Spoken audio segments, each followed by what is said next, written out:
Буквально несколько минут назад стали известны чрезвычайные новости в антикоррупционном комитете Никиты Михалкова и его работе. Команда Никиты Михалкова вот уже на протяжении более года активно борется с преступностью и коррупцией в мире российского шоу-бизнеса и высших эшелонов власти. За плечами организации по борьбе с преступностью и коррупцией немало ярких побед.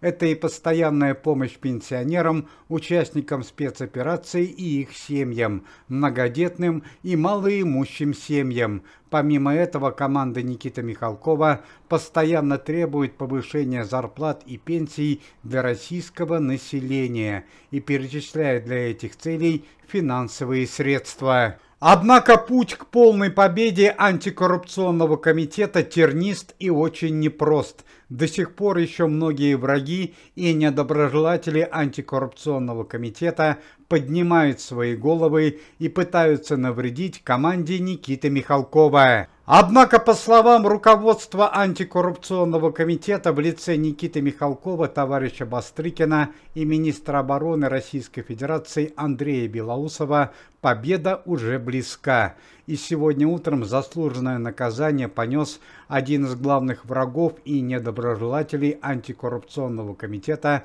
бывший министр обороны Российской Федерации Сергей Шойгу. Вся семья Сергея Кужугетовича уже длительное время находится под пристальным вниманием антикоррупционного комитета и органов полиции. Против опального министра обороны Сергея Шойгу уже собраны многочисленные доказательства для полного ареста Сергея Шойгу и его семьи. Однако Сергей Кужугетович Шойгу, пытаясь спасти свою свободу и свою семью, пошел на последний и отчаянный шаг.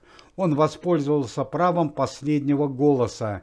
Чрезвычайное событие произошло сегодня утром во время важного совещания в Госдуме. Бывший министр обороны Российской Федерации Сергей Шойгу, который на данный момент обвиняется более чем по 3 направлениям, среди которых финансовое мошенничество в особо крупном размере, ведение незаконного коммерческого бизнеса и поставка некачественного оборудования в зону спецопераций, попросил право публичного выступления сегодня на утреннем совещании в Госдуме, на котором присутствовали верховный главнокомандующий, министр обороны Российской Федерации Андрей Белоусов, товарищ Бастрыкин и другие товарищи. Сергей Кужугетович Шойгу во время совещания выступления в Госдуме в очередной раз попытался оправдаться за свои ошибки, допущенные во время спецоперации, которые привели к печальным последствиям.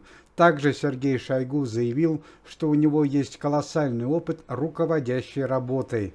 Помимо этого, Сергей Шойгу по неосторожности или нарочно раскритиковал работу Верховного Главнокомандующего Российской Федерации и министра обороны Андрея Белоусова, что и привело в итоге к печальным последствиям. После неожиданных слов неоправданной критики Сергея Шойгу в зале Госдумы наступила гробовая тишина. Андрей Ремович Белоусов четким командным шагом подошел к Сергею Шойгу и влепил ему звонкую затрещину, сопроводив сие действия жесткими словами. Цитата: «Не смей позорить Россию. Ошибки в подобных вещах недопустимы. Твое место за решеткой». Стало известно, что Сергея Кужугетовича Шойгу сразу после совещания направили в следственный изолятор.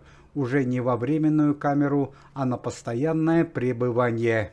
К слову сказать, что компанию Сергея Шойгу в следственном изоляторе составит и его зять, известный блогер и спортсмен Алексей Столяров, который находится в данном заведении уже 2-й месяц по аналогичным обвинениям. Ну и по традиции последние новости в антикоррупционном комитете Никиты Михалкова и его работе. Пресс-служба антикоррупционного комитета сообщает несколько печальных новостей из мира шоу-бизнеса.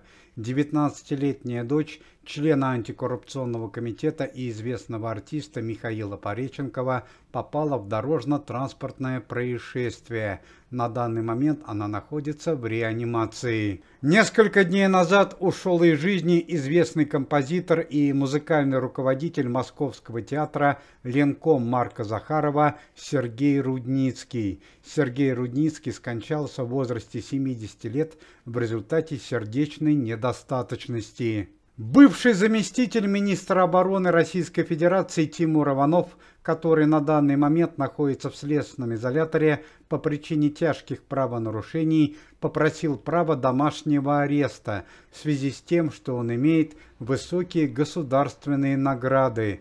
Однако антикоррупционный комитет категорически отклонил просьбу чиновника.